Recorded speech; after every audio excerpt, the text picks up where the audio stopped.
Assalamualaikum warahmatullahi wabarakatuh. Perkenalkan, kami dari kelompok 5 akan mempresentasikan hasil kerja kelompok kami, yaitu yang berjudul Bencana dan Konflik Sekitar.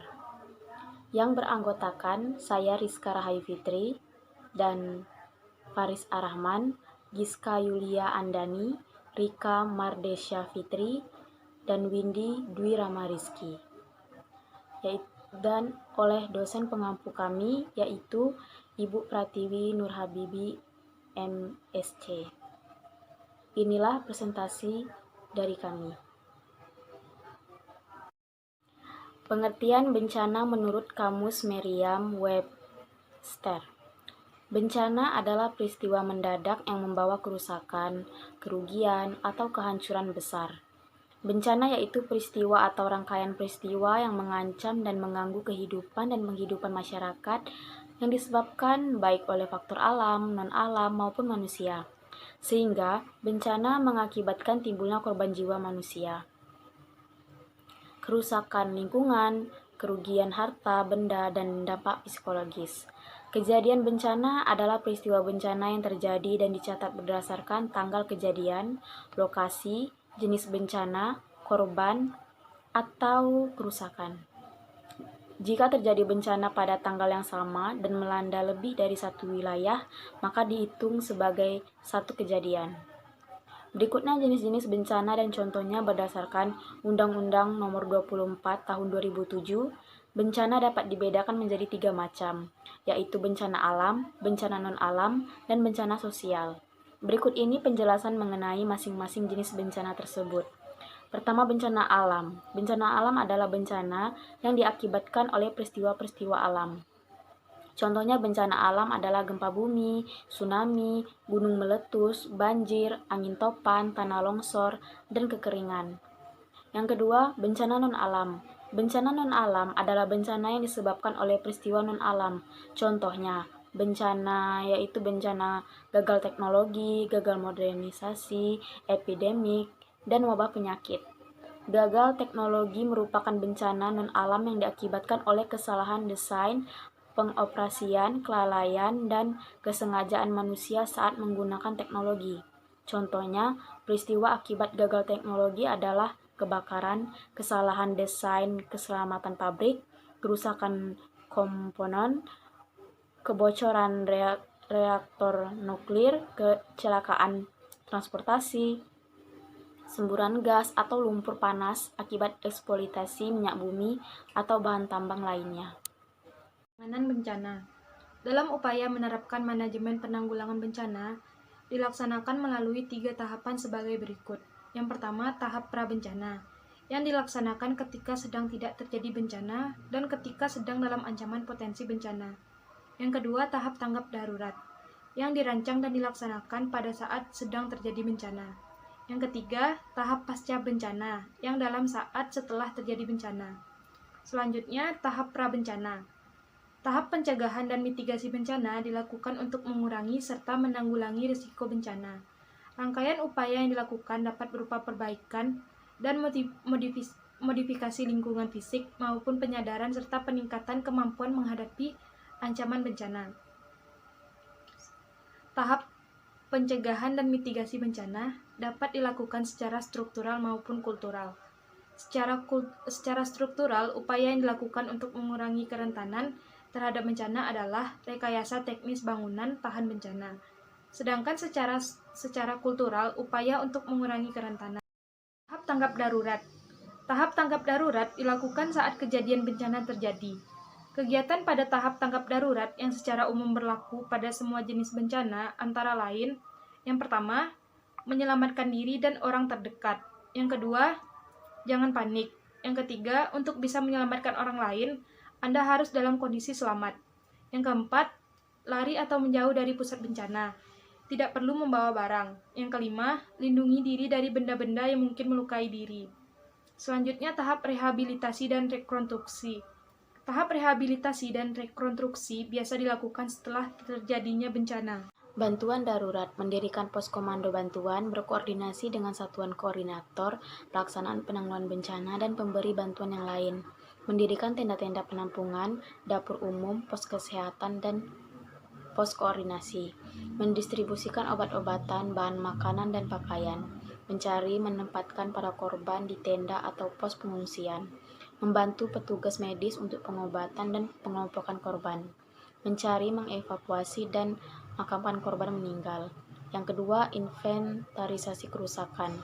Pada tahap ini dilakukan pendataan terhadap berbagai kerusakan yang terjadi, baik bangunan, fasilitas umum, lahan pertanian, dan sebagainya. Baiklah, saya akan melanjutkan presentasi dari kelompok kami pada slide selanjutnya, yakni mengenai pengertian konflik. Konflik sendiri merupakan perbedaan atau pertentangan antar individu atau kelompok sosial yang terjadi karena perbedaan kepentingan, serta adanya usaha untuk pemenuhan tujuan dengan jalan menentang pihak lawan, serta dengan ancaman ataupun kekerasan. Menurut Sujono Sukanto dalam sosiologi, adapun definisi konflik yakni istilah konflik dalam bahasa lain berarti suatu perkelahian, peperangan, atau perjuangan, yaitu berupa konfrontasi fisik. Macam-macam konflik sosial dan contohnya di masyarakat. 1. Konflik sosial berdasarkan posisi perilaku. Berdasarkan posisi perilaku, konflik sosial bisa dibedakan jadi dua macam, yaitu konflik vertikal dan konflik horizontal. Konflik horizontal adalah konflik antar pihak yang derajat atau kedudukannya sama.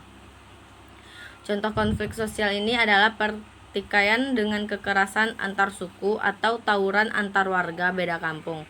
Sementara itu, konflik vertikal adalah konflik yang melibatkan pihak yang kedudukannya tidak sejajar. Contoh konflik vertikal adalah bentrok polisi dan masyarakat yang menolak digusur. 2. Konflik sosial berdasarkan sifat perilaku. Berdasarkan sifat perilaku, konflik sosial bisa dibedakan jadi konflik terbuka dan tertutup. Kedua jenis ini berbeda dari segi penampakan konfliknya. Untuk yang pertama, yakni konflik terbuka, adalah konflik sosial yang diketahui oleh semua orang. Jadi, konflik ini tidak hanya diketahui oleh pihak yang terlibat, tapi juga khalayak umum yang tak terkait dengannya. Sementara konflik tertutup merupakan konflik yang tidak diketahui oleh beberapa pihak saja, misalnya oleh pihak yang terkait saja. 3. Konflik sosial berdasarkan waktu. Berdasarkan kategori waktu, konflik sosial dibedakan menjadi konflik sesaat dan konflik berkelanjutan. Konflik sesaat dapat terjadi dalam waktu singkat atau sesaat saja karena adanya kesalahpahaman antara pihak yang berkonflik. Contohnya, bentrok antar warga karena masalah salah paham, sedangkan konflik berkelanjutan terjadi dalam waktu yang lama dan sulit untuk diselesaikan. Hal ini bisa dilihat contohnya pada konflik antar suku yang berkepanjangan. Baiklah, di sini saya akan melanjutkan pembacaan materi yang terakhir, yaitu pada poin keempat, konflik sosial berdasarkan tujuan organisasi. Jika dilihat berdasarkan tujuan organisasi, macam-macam konflik sosial bisa dipilah menjadi konflik fungsional dan disfungsional. Konflik fungsional merupakan konflik yang mendukung tercapainya tujuan organisasi dan bersifat konstruktif. Contohnya yaitu persaingan antara organisasi pramuka dan OSIS di sebuah sekolah yang lantas mendorong masing-masing kelompok berlomba dalam meraih prestasi.